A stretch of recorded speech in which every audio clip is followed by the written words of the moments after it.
Hello, I'm John Stubbs. I'm chair of the ANZAP Clinical Trials Group. ANZAP is Australian New Zealand Urogenital Prostate Cancer Clinical Trials Group. I know it's a mouthful, but the work we do around that mouthful of words is very, very important for the cancer consumer. My role is to oversee the Consumer Advisory Panel, to engage with members of this group, and we talk about the clinical trials that will have an impact on you as a cancer patient or other people who may contract any of these cancers.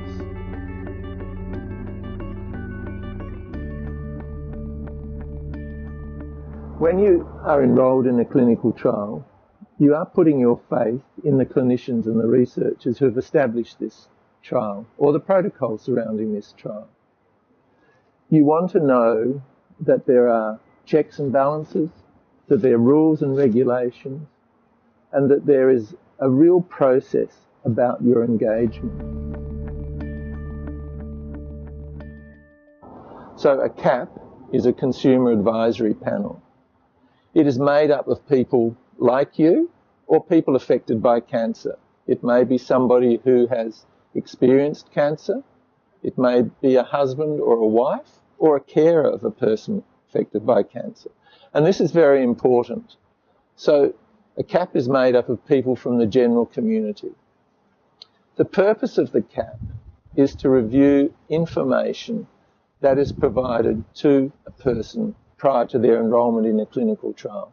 And this is most important because when a person enters a clinical trial, they want to have all the information at their fingertips and knowing what will happen when they go on the trial, can they stop the trial, elements of cost around the trial, the impact that it might have on them and their treatment.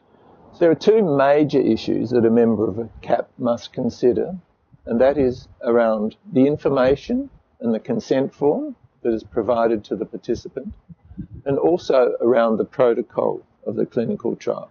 These are the main elements, but not necessarily them all. You can ask questions around the benefits of this trial. Will it have an impact on clinical practice? Can the information gained from this trial be translated across other areas of cancers? We're looking at broad research, but narrow clinical trials. The CAP members are also there to provide information to the clinicians. Again, this is most important because the clinicians actually want to hear from people who've been through clinical trials and the impact that a clinical trial can have on them. When you are presented with these documents, you will see issues that arise immediately. The first question to ask is, would you go on this clinical trial?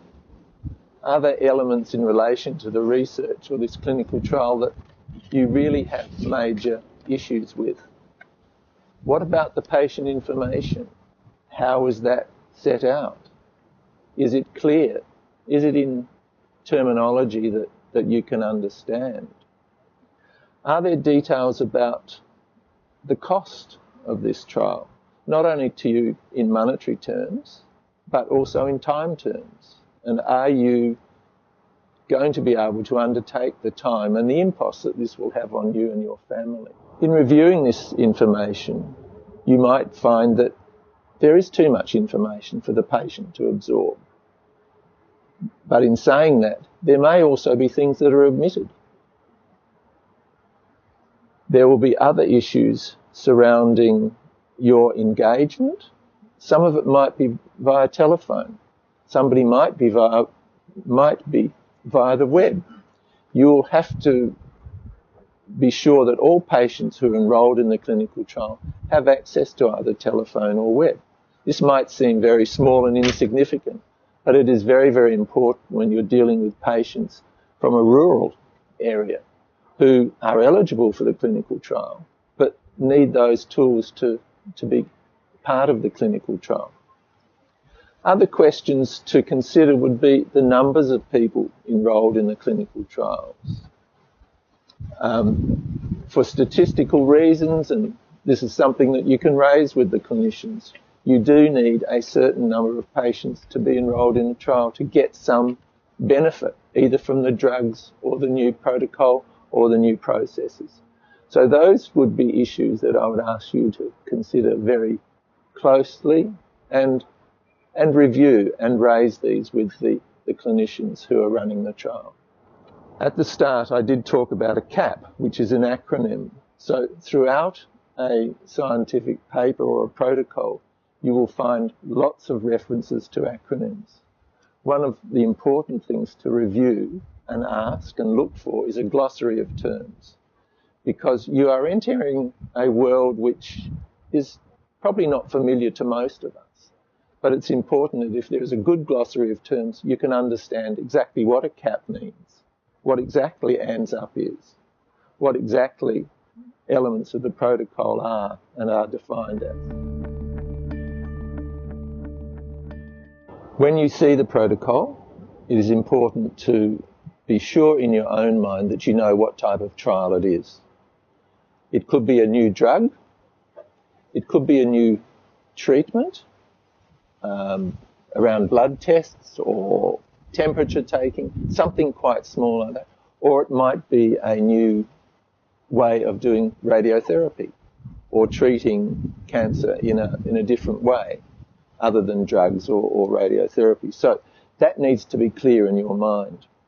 As part of that, you need to make sure that you can understand the document, because if you're going to have difficulty understanding the document, one would, I think, assume that anybody enrolled in the clinical trial would feel the same way. It is very important to remember that we are the community conscience for a lot of people engaged in this trial. We are speaking on behalf or looking at information that will go to people where English may not be their first language. It'll be their second language. So we need to make sure that what they're reading they can understand or have the ability to understand that. Another thing that is really, really important is to look at the numbers who may be enrolled in this trial. For many trials, large numbers are required. However, for some other trials, smaller numbers are significant enough to give a reading that will have an impact on whether the trial should continue or not. Another important element of a clinical trial is to make sure that there are things called stopping rules in place. Now, stopping rules will come after a number of people have a reaction to a drug or to the treatment. And so you look at the safety of the clinical trial and the efficacy of the clinical trial. And so at certain times during the trial process, all of these elements must be reviewed. And if the impact is too big on patients, then the clinical trial will be stopped. And you have a very important role in ensuring that the stopping rules are set out in a way that the patient and the person enrolled on that trial understands. There is also, and probably one of the main elements of a clinical trial, is whether or not the patient is eligible for this clinical trial.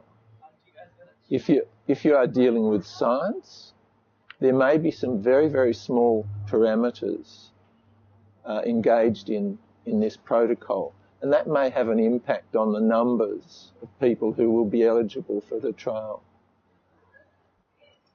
As a consumer advisory panel member, I think it's very pertinent for you to ask the question, are the numbers significant? Because patients are going to have to go through a trial basis. And will the results or the outcomes, and we're not predicting or precipitating the outcome, but in terms of these small numbers, is this going to be significant to make a difference in this trial? Other really important things, and these peculiar to the patient enrollment, are the side effects. You need to know simple things like, can you go out? Do you have access to toilets? Because the drugs or the treatment might have some impact. So that's very, very important to know the side effects and that they be detailed around that. When you go on a clinical trial, you're asked to take a particular medicine at a particular time.